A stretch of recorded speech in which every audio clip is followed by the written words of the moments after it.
아슬아슬한 위기와 수많은 고난 속에서도 강권적으로 주도하시는 그 하나님의 통치와 인도하심 가운데 하나님 나라를 상징하는 다윗 왕조가 솔로몬 왕조로 계승됩니다. 솔로몬 왕조의 걸림돌이 되었던 아도니아의 측근 대제사장 아비아달과 군대 장관 요압이 제거되고 이제 한 사람만 남습니다. 바로 시므이입니다.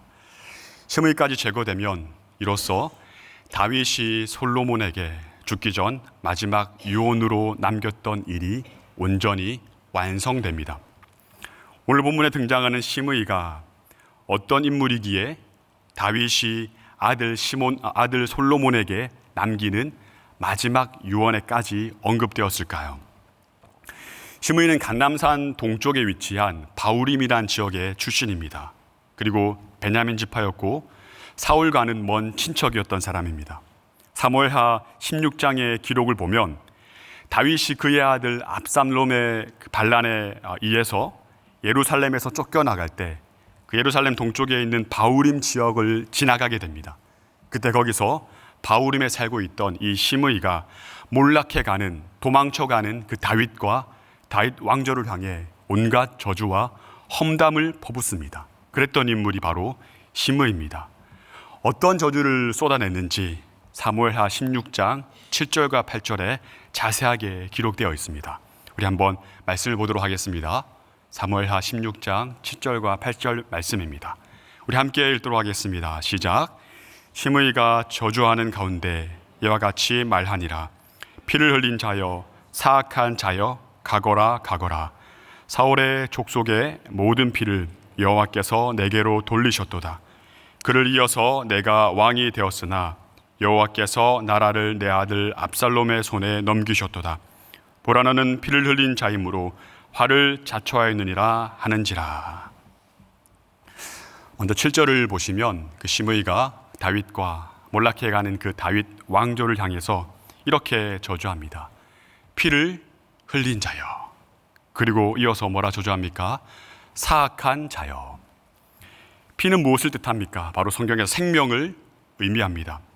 피를 흘린 자라는 말은 다른 말로 해석하면 생명이 끊어진 자라고 이해하며 그렇게 다윗과 다윗 왕조를 향해서 저주하고 조롱하고 있는 것입니다. 피의 주관자, 생명의 주관자 대신 하나님께서 언약하시고 그분의 주권대로 성취하시고 완성되는 다윗 왕조를 향해 생명이 끊어졌다, 생명이 끊어진 자라고 말하면서 지금 조롱하고 있는 것이죠. 이것은 단순히 한 개인을 향한 조롱이 아닙니다. 하나님 나라를 향한 조롱이었고 하나님 나라를 향한 저주였습니다. 생명의 근원 되신 하나님을 향해 감히 생명이 끊어졌다라고 저주하는 그러한 이야기가 되는 것이죠. 그리고 이어서 사악한 자라고 저주합니다. 히브리어로 이시 하 벨리알, 벨리알의 사람이란 뜻입니다. 벨리알이라는 의미는 무익한 자, 무가치한 자, 또 파괴하는 자, 파멸하는 자라는 뜻을 가지고 있습니다. 따라서 이 말을 직역해 보면 이런 의미입니다. 아무짝에도 쓸모없는 놈, 그리고 파멸을 일삼는 놈이라는 뜻의 저주입니다. 절대적 가치이시며 유익과 무익을 결정하시고 모든 것을 창조하시고 조성하시는 그 하나님을 향해 무익한 자, 무가치한 자, 파멸케 하라는 자라는 그런 저주를 쏟아 부은 것이죠. 고린도서 6장 14절과 15절 말씀을 함께 보시겠습니다. 고린도서 6장 14절과 15절 말씀입니다. 함께 읽겠습니다. 시작. 너희는 믿지 않는 자와 몽해를 함께 매지 말라. 의와 불법이 어찌 함께하며 빛과 어둠이 어찌 사귀며 그리스도와 벨리알이 어찌 조화되며 믿는 자와 믿지 않는 자가 어찌 상관하며. 벨리알이라는 단어가 등장합니다. 이후 신약시대에 이르러서 이 벨리알이라는 말은 우리 성경에 기록된 대로 불법과 어둠, 그리고 사탄의 세력을 지칭하는 말로 발전되어 불려질 만큼 굉장히 강력한 저주가 담겨진 단어로 생각할 수 있습니다. 이렇게 다윗 왕권은 곧 하나님 나라의 왕권, 그러므로 다윗을 향해 쏟아부은 이 저주는 곧 하나님 나라와 하나님의 왕권을 향한 저주이며 하나님 나라와 그분의 왕권을 대적하는 일이 되는 겁니다. 그런 의미에서 생각해 보면 이 시므이의 저주는 단순한 인간적인 잘못과 실수가 아니라는 거죠. 하나님 나라를 향한 저주였으며 하나님을 향한 도전이었습니다. 그리고 두 번이나 반복해서 조롱하여 말합니다. 뭐라 말합니까? 가거라, 가거라. 무너진 너의 그 영역을 들고 이제 나의 영역에서 떠나가라는 겁니다. 몰락해가는 너가 그토록 가치 있게 여기는 그 하나님 나라를 들고 이제 우리의 영역, 세상의 영역에서 떠나가라는 겁니다. 이제 이 저주가 어떤 의미인지 실감이 되시죠? 하나님 나라를 향한 강력한 도전이며 하나님 나라를 향한 극렬한 조롱입니다.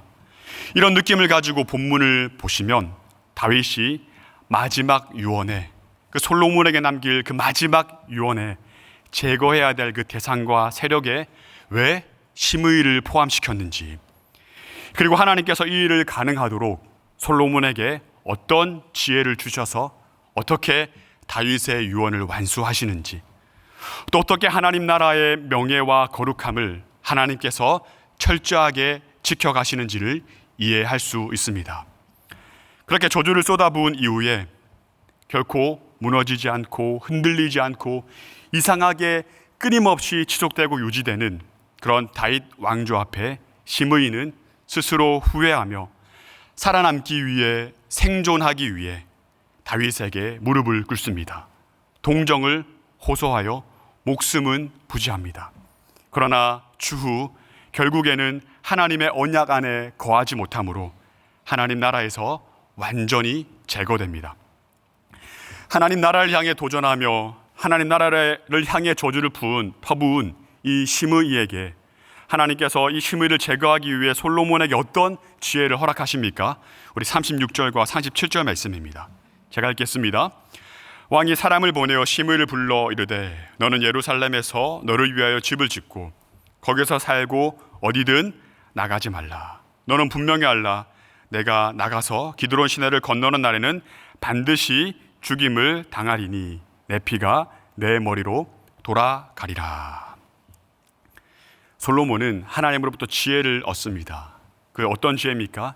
시므이가 거주할 수 있는 지역을 제한합니다. 바로 예루살렘 성 안에만 거주할 수 있도록 제한합니다. 기드론 계곡, 예루살렘 동쪽에 있는 계곡입니다. 이 계곡을 건너서 이 성읍을 떠나 다시 베냐민 지파, 그 바우림 지역으로 건너가게 될 것을 예상하고, 그렇게 될 경우 반드시 그 죽음의 책임을 너의 머리로, 피를 너의 머리로 돌리겠다라고 말씀합니다. 이 약속은 단순히 어떤 시므이와 솔로몬 두 사람만의 동의가 아니었습니다. 42절을 보시면 이 약속의 근거와 무게를 이렇게 설명합니다. 읽어드립니다. 왕이 사람을 보내어 시므이를 불러서 이르되 내가 너에게 여호와를 두고 맹세하게 하고 경고하여 이르기를. 여호와를 둔 맹세입니다. 여호와 하나님의 다스림과 통치 안에서 맺은 언약입니다. 그래서 이 언약을 파기하는 것은 곧 하나님 나라를 벗어나는 불순종이며 그 불순종의 결과는 영원한 죽음이라는 것을 동의하고 약속한 것입니다. 시므이도 이에 동의합니다. 38절입니다. 시므이가 왕께 대답하되 이 말씀이 좋사오니 내 주 왕의 말씀대로 종이 그리 하겠나이다 하고 이에 날이 오래도록 예루살렘에 머무니라. 이제 이 시므이의 운명은 하나님의 언약 안에 머무느냐 아니면 그 언약 안에 머물지 않느냐로 결정되어집니다. 그렇게 하나님 나라 안에 잘 머무는 것 같았지만 3년 이후에 하나님의 다스림과 통치를 망각한 채 다시 하나님 나라의 통치 밖으로 향합니다. 39절과 40절입니다. 3년 후에 시므이의 두 종이 가드왕 마아가의 아들 아기스에게로 도망하여 간지라. 어떤 사람이 시므이에게 말하여 이르되 당신의 종이 가드에 있나이다. 시므이가 그 종을 찾으려고 일어나 그의 나귀 안장을 지우고 가드로 가서 아기스에게 나아가 그의 종을 가드에서 데려왔더니 여호와를 중심에 두고 솔로몬과 언약을 맺었음에도 불구하고 시므이는 예루살렘에서 40km 정도 떨어진 서쪽에 있는 가드로 도망친 자신의 두 종을 뒤쫓습니다. 그렇게 성 밖으로 나갔다가 종들을 데리고 예루살렘 성으로 들어옵니다. 언약 안에 가만히 머물고 하나님의 통치와 다스림 안에 그대로 있었으면 되었지만 이제 자기 안의 죄성이죠. 여전히 자기가 선택하며 살아왔던 삶의 방식을 선택합니다. 생존 본능이 시므이 안에 일어납니다. 그리고 스스로 통밥을 굴립니다. 그리고 손익의 가치를 계산하기 시작합니다. 나에게 유익이 되는가, 나에게 이익이 되지 않은가, 이 가치로 사로잡히기 시작합니다. 종들이 두 종이 떠났다라고 기록하고 있는데 어떻게 떠났는지는 정확하게 기록하고 있지 않지만 아마 그 시므이 안에서 가지고 있던 여러 가지 재산들을 또 들고 또 자신의 여러 가지 정보들과 또 자신의 모든 이권들을 들고 떠났기 때문에 부랴부랴 나귀의 안장을 지우고 함께 시므이가 그 가드로 향한 겁니다. 이 가드로 향했다는 것에 굉장히 합리적인 이유를 댔을 겁니다. 왜냐하면 분명 솔로몬이 기드론 골짜기를 건너가지 말라 했기 때문에 기드론 골짜기는 동쪽에 있습니다. 동쪽을 건너지 않고 서쪽으로 갔다가 몰래 들어왔기 때문에 그렇게 내가 살아남을 수 있을 것이라고 생각했을 겁니다. 지금 시므이에게는 하나님을 두고 맹세한 언약도 하나님의 말씀도 하나님 나라의 가치도 아무 의미가 없는 겁니다. 아까 우리가 고백했던 벨리알이 되어 있는 것이죠. 솔로몬이 이 사실을 몰랐겠습니까? 당시 예루살렘의 둘레는 1400m 정도 되는 작은 성체 도시였기에 솔로몬의 감시 아래 늘 있었습니다. 그리고 성 밖을 나갔다는 사실도 아마 사람을 통해 알았을 겁니다. 그렇게 하나님 앞에서 맺은 또 솔로몬과 약속한 것을 어긴 채 가드로 향하는 모습을 이미 보았고 그가 다시 돌아오기만을 아마 가만히 기다렸을 겁니다. 하나님의 언약 안에 벗어난 시므이가 돌아오자마자 솔로몬은 기다렸다는 듯이 그를 자신 앞으로 소환합니다. 43절입니다. 내가 어찌하여 여호와를 두고 한 맹세와 내가 내게 이른 명령을 지키지 아니하였느냐. 여호와를 두고 한 맹세를 어긴 죄 그리고 왕의 명령을 무시한 죄를 정확하게 지적합니다. 그리고 이어서 말합니다. 44절입니다. 왕이 또 시므이에게 이르되 내가 내 마음으로 아는 모든 악 곧 내 아버지에게 행한 바를 내가 스스로 아나니 여호와께서 내 악을 내 머리로 돌려 보내시리라. 여기서 솔로몬은 이제 자기가 진짜 하고 싶었던 말을 하는 겁니다. 과거에 시므이의 죄, 하나님 나라를 조롱하고 저주하였던 그 죄를 지금 시므이에게 고발하고 있는 것이죠. 현재의 죄에 이어서 언약을 어긴 죄에 이어서 언약을 무시하고 조롱했던 과거의 죄까지 결합시켜서 부각시키고 있습니다.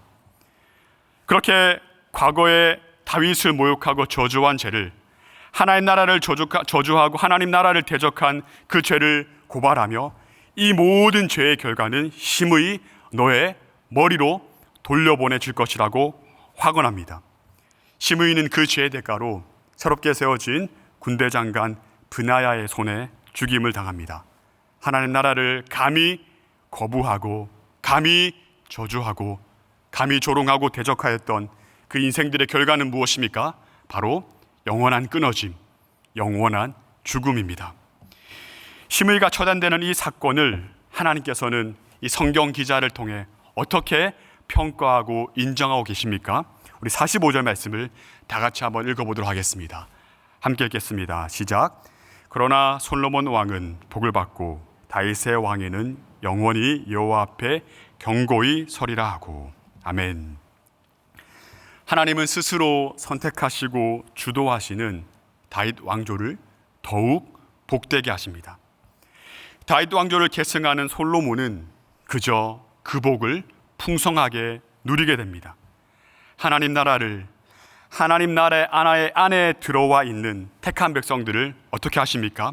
영원히 지키시고 영원히 아니하실 것을 스스로 확정하시며 계속해서 하나님의 언약을 이어가십니다. 솔로몬이 지혜로워서가 아닙니다.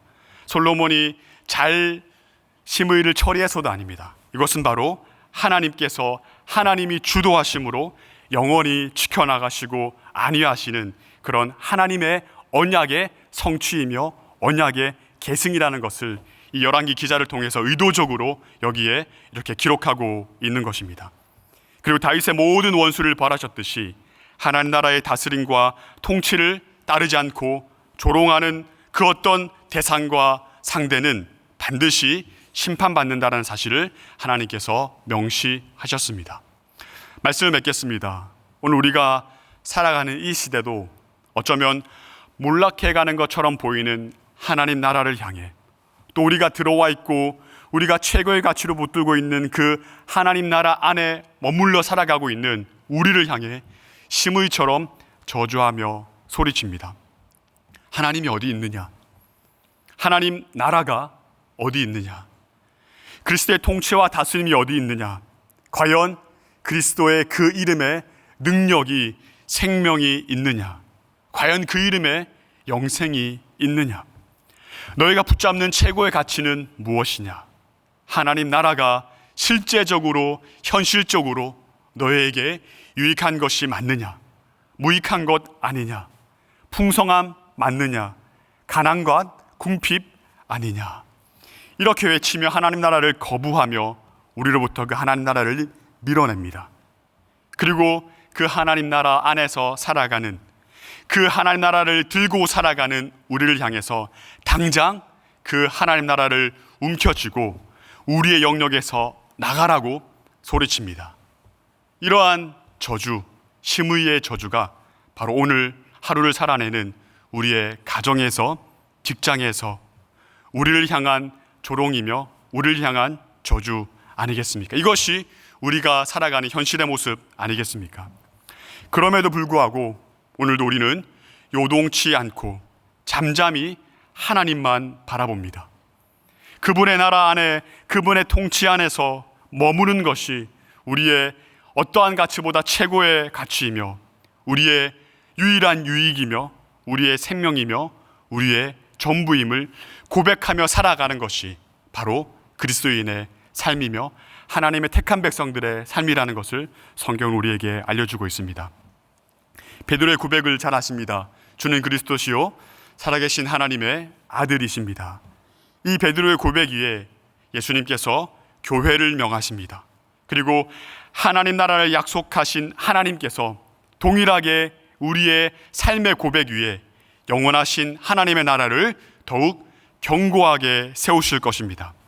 하나님 나라 안에 있는 우리를 영원히 지키시고 그분의 언약의 실체이신 예수 그리스도가 다시 오실 때까지 반드시 완성하시고 이루신다는 사실을 우리는 결단코 잊어선 안 될 것입니다. 반드시 우리는 복을 받습니다. 그리고 반드시 우리는 영원히 여호와의 언약 앞에, 여호와 앞에 견고히 섭니다. 이것이 열왕기 기자가 시대의 변화와 세상의 어떠함에 상관없이 하나님께서 주도하시고 강권적으로 역사하시고 이끌어 가시는 그 하나님 나라의 실체이며 언약의 능력이라는 사실을 우리가 기억해야 될 것입니다. 이것이 우리를 오늘도 조롱하고 저주하며 거부하는 이 세상 속에서도 넉넉히 살아내게 하고 넉넉히 견디게 하는 유일한 소망이 되시길 주님의 이름으로 축복합니다. 이 시간 함께 들려진 말씀 붙잡고 또 우리의 또 치열한 일상 가운데 그 세상의 저주와 조롱 가운데 어떠한 본질과 중심을 우리가 가져야 될지 붙잡아야 될지를 함께 고민하며 또 우리의 신앙의 고백으로 나아가는 이 아침 되었으면 좋겠습니다.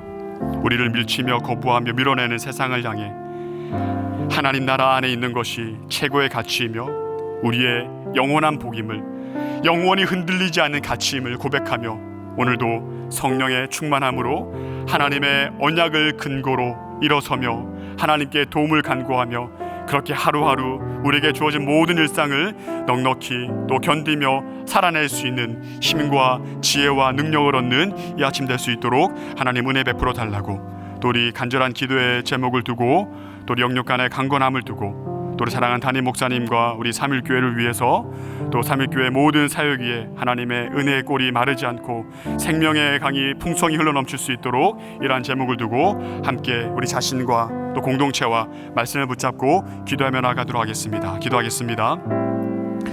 살아계신 하나님 아버지,